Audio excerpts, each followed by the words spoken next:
Hey comic book fans, welcome back to Comic Book Corner 2.0, and fans, you're back with me, Mike Spider Slayer, getting ready to do that all-important comic book review so you, the fans, can make a decision what comic books to buy.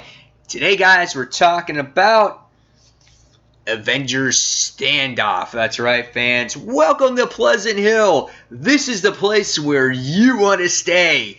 And that's the type of vibe that you get when reading this comic book. You get a real vibe of what Pleasant Hill is like. It's almost like this perfect world, and it's like the Truman Show, if you guys ever watched that movie. But this book is written by Nick Spencer, and the artwork is done by Mark Bagley. So I was very happy to see Bagley on this particular title. Here we get to see, in the beginning of the book, we get to see some Bucky Barnes in here, which is really nice. And Maria Hill makes her presence felt here. I love all the actual backgrounds or the theming or the world, the way it looks in here too. Just everything is just drawn really nice, and you get that kind of like eerie thing going on while you read this book of what Pleasant Hill actually is. So I really love this. And then here's a picture of Maria Hill in here. Really looks gorgeous. Again, when Mark Bagley has the space to draw, and his art really shines, and I love his artwork. So I was very pleased with this actual issue that Mark Bagley was on this one. All right, so what did I think about this story? And well, I'll be continuing this whole Pleasant Hill thing. So first off, when we recap this story, we find out that Bucky Barnes is kind of infiltrating the S.H.I.E.L.D. base. And as he's getting infiltrated, this whole explosion goes wrong.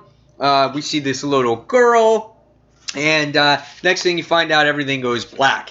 And we wind up opening up to a man who wakes up, doesn't know any of his memories. He's completely lost in everything that's gone on. And what happens, though, is he feels that this place is not right. And so what happens is he winds up hearing some doctors talking about certain things that was going on when he woke up, on how he doesn't remember anything. So this character, he goes by the name of Jim in here.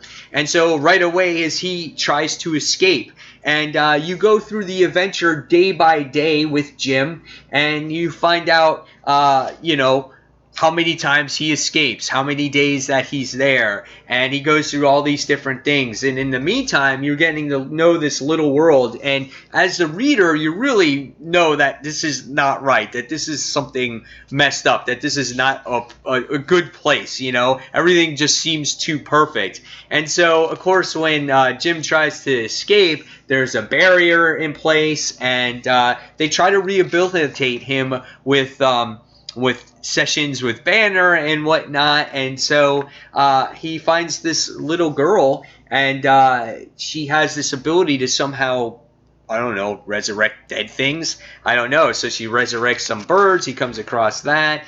But it was really good to see this guy's exploration of trying to figure out this place. And so the turning thing for Jim in this issue is we find out that a house catches on fire, and he is being guided by somebody. Says this place isn't what it's supposed to be. He's like, meet me down here at a certain time. And as the issue progresses, we wind up finding out that Maria Hill tries to get some information from Jim about what happened in this fire. And right away, Jim goes back and he says, you know what, I'm going to go and find this guy who told me to meet him down in this tunnel. And by the time you get to the end of this place, or to the end of this book, you wind up seeing that this mystery man retrieved a training session, or a tutorial or a welcome video of what Pleasant Hill actually is. And so you find out that Pleasant Hill is just another prison for supervillains. And because Maria Hill explains, we're tired of rafts, we're tired of all these prisons where all these supervillains escape, so why don't we just erase their memory and keep them in this perfect place, and they'll never realize that they were villains before.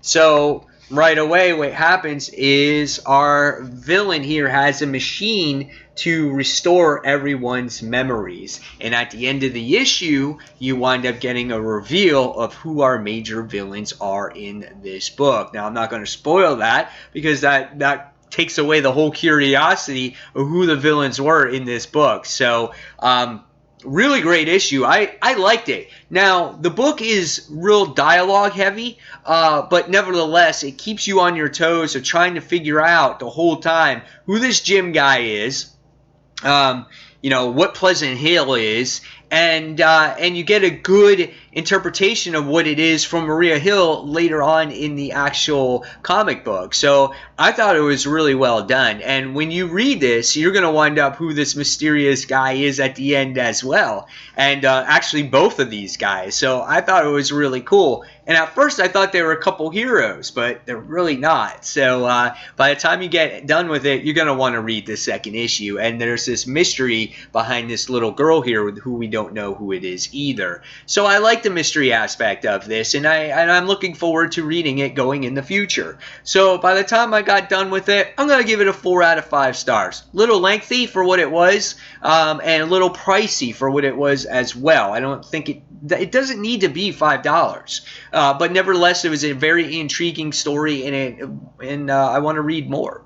And you can't go wrong with Mark Bagley's artwork. So, guys, if you read Avengers Standoff, please leave me in the comments below what you thought of this book. If you have any other questions, again, please leave me the comments, and I'll answer them as best as I can. So, again, fans, as always, thank you for watching Comic Book Corner 2.0, and until the next comic book review, this is Mike Spiderslayer signing off, and thanks for watching, fans. Take care. Bye.